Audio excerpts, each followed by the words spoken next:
Throughout the ages, there has been a rich variety of occult systems and practices. However, it doesn't matter whether one follows Western paths of magic or Eastern paths of magic, white magic or black magic. There is one factor that is common to all magicians: the act of shirk. Shirk is an Arabic word and Islamic term that means the act of associating partners with God or assigning God's divine attributes to other than God. In this video, we are going to see this is by no means a coincidence, and that Islam reveals the dark truth behind this phenomenon. Of the Abrahamic traditions, it is only Islam that equips people with knowledge of the true nature of magic. The Quran warns mankind about the price that magicians must pay when dabbling in the dark art. It was not Solomon who disbelieved, but the devils disbelieved, teaching people magic. Whoever purchased the magic would not have in the hereafter any share, and wretched is that for which they sold themselves, if they only knew. Here the Quran informs us that magicians work with devils from among the jinn at the cost of their own hereafter, essentially damning themselves and selling their souls in the process. We can see that the practice of magic carries with it the gravest of consequences, so it must be an action that is most severe in terms of evil. The Quran clarifies what this action is when it tells us that the only unforgivable sin, assuming that no repentance is made before death, is the act of shirk. Indeed, God does not forgive association with Him, but He forgives what is less than that for whom He wills. The Prophet Muhammad, upon whom be peace, himself highlighted this link between magic and shirk when he said, "Whoever does magic has committed shirk." Let's now put this claim of shirk being foundational in magic to the test by analysing some occult practices that are not only popular among magicians, but also happen to be widely practiced by the general public. The first example is yoga. Yoga is an ancient tradition originating from India and arguably its greatest cultural export, with millions of people the world over practicing it. Most people take part in yoga believing it to be nothing more than a set of postures and breathing exercises designed to achieve a healthy mind and body. The reality is that yoga is steeped in polytheism. The goal of yoga is to unite oneself with God in a pantheistic sense. Even the postures and mantras, or chants, are designed to venerate the various Hindu gods. The second example is astrology, which is the idea that the movement of celestial objects provide insight into human affairs and world events. Astrology permeates both Eastern and Western culture, with virtually every child growing up knowing their star sign and newspapers containing horoscope readings. Belief in astrology constitutes shirk because Islam teaches that God alone has knowledge of the unseen. The third example is mudras, which are ritual hand gestures originating in Eastern traditions such as Buddhism. They are believed to bestow God's powers and qualities on a person by channeling divine energy. These gestures have been popularized in recent times through entertainment and certain social media personalities. Mudras are considered to be a form of shirk in Islam because God's attributes, such as His power and wisdom, belong to Him alone. We can see that even the most seemingly innocent of occult practices undertaken by millions the world over are steeped in shirk. This is in fact the case with all occult systems and practices, as concluded by Wouter Hanegraaff, a professor of the history of Hermetic philosophy. In his work, Esotericism and the Academy, he analysed various esoteric traditions and found that there are two principles common to all esoteric traditions. Firstly, a rejection of the classical theological doctrine of creatio ex nihilo, which means creation from nothing, as the world is considered to be co-eternal with God. This basic idea manifests itself in a number of ways, such as emanationism, which is the notion that our souls pour forth from God, and pantheism, the notion that the world is God.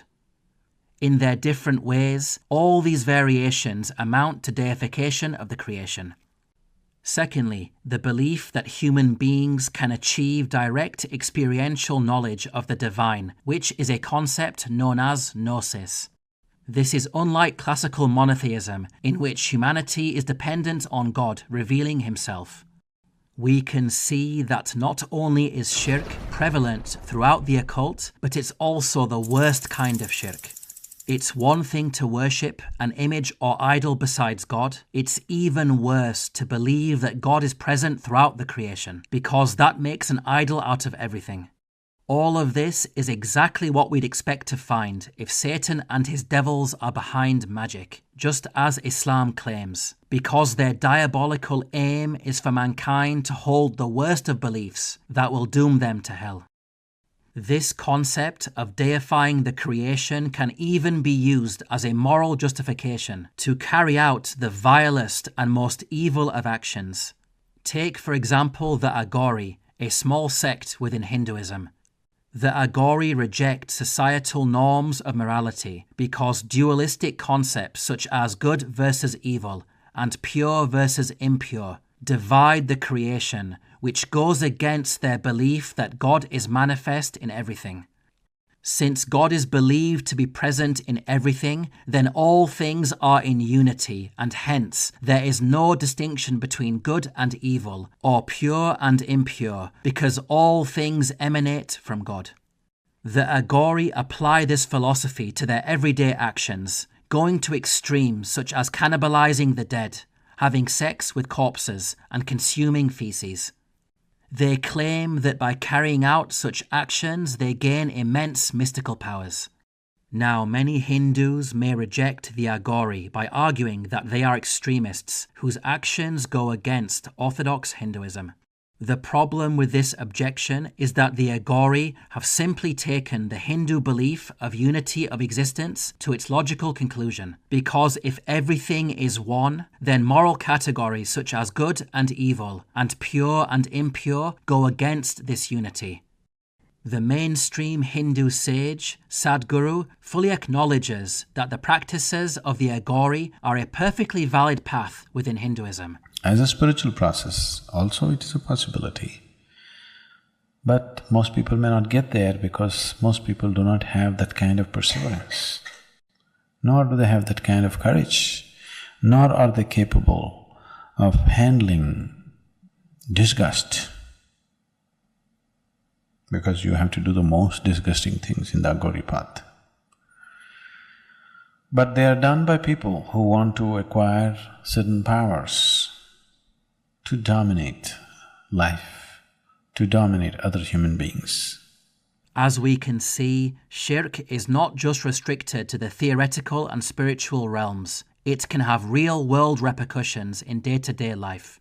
Now, the shirk that is prevalent in magic is not just present in systems and practices that originate in polytheistic cultures and religions such as Hinduism and Buddhism. Even magicians who operate within an Abrahamic paradigm also happen to fall into similar forms of shirk. Within Judaism, there is a mystical offshoot known as the Kabbalah, which has the concept of God as Ein Sof, a Hebrew phrase meaning boundless or infinite. Ein Sof is believed to be God's concealed essence, who is unknowable to the world. Ein Sof interacts with the world via the 10 Sephirot, or emanations, through which God is said to reveal himself. Now, Kabbalists may reject all charges of polytheism by arguing that these emanations are just attributes of the one God, and therefore they are perfectly in line with the monotheism of Orthodox Judaism. But the reality is that when one reads the Zohar, which is the foundational text of Kabbalah, it is polytheistic to the core. The king, who is Abba, said to Imma, "Did I not tell you that Adam was going to sin? Why did you create him?" Here, two of the emanations of God, Abba meaning father and Imma meaning mother, which are believed to be associated with the male and female divine aspects respectively, are depicted as two distinct beings with separate and opposing wills. This is clearly a polytheistic depiction of God, which is at odds with the monotheism of the Old Testament. Magicians who operate within a Christian paradigm also fall into shirk. Let's take the Hermetic Order of the Golden Dawn as an example. The Golden Dawn was founded in the late 19th century and was a secret society devoted to the study and practice of the occult. They have been hugely influential in Western esotericism, with virtually every modern-day tradition having been influenced by them. Their former members have since written books exposing the magical order's secret teachings. During rituals, members of the Golden Dawn would call upon the God of Abraham and invoke angels for protection against harmful spirits. Behind me, the great archangel, Gabriel.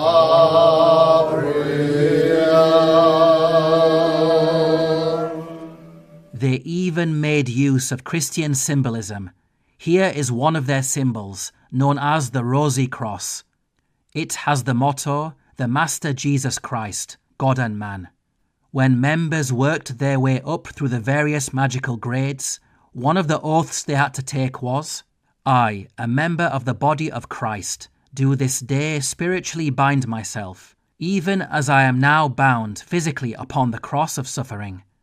Despite the fact that magicians within the Golden Dawn operated within a Christian paradigm, they also committed acts that even Orthodox Trinitarian Christians would consider to be polytheistic. For example, during rituals, they would assume god forms, which involved visualizing themselves embodying Egyptian deities to channel divine energy and put it to use. Muslim magicians also inevitably fall into shirk. Among Muslim sects, it is the Sufis who are the most learned when it comes to mysticism. Sufism has the concept of wahdatul wujud, meaning unity of being, which is the idea that there is only one ultimate, indivisible reality, and everything in existence is a manifestation of that singular reality, which is God. Even magicians outside of the Muslim tradition acknowledge the expertise of Sufi mystics. In fact, some of the most influential occultists in history have studied under Sufi masters. For example, the notorious English magician Aleister Crowley stated in his autobiography regarding his travels in North Africa, "My sheikh was profoundly versed in the mysticism and magic of Islam and had no hesitation in providing me with books and manuscripts on the Arabic Kabbalah. From this man I learnt also many of the secrets of the Sidi Isawa." Here, Sidi Isawa is a reference to a Sufi tariqah or mystical school. Aleister Crowley's magical curriculum even recommends that students read Sufi poetry generally. In the following audio clip, a learned Buddhist magician states that Sufism is one of the few authentic magical traditions in the world today. I first looked at Sufism when I got out of the Western occult path, because Sufism clearly is based on a lineage from sheikh to sheikh to sheikh going back.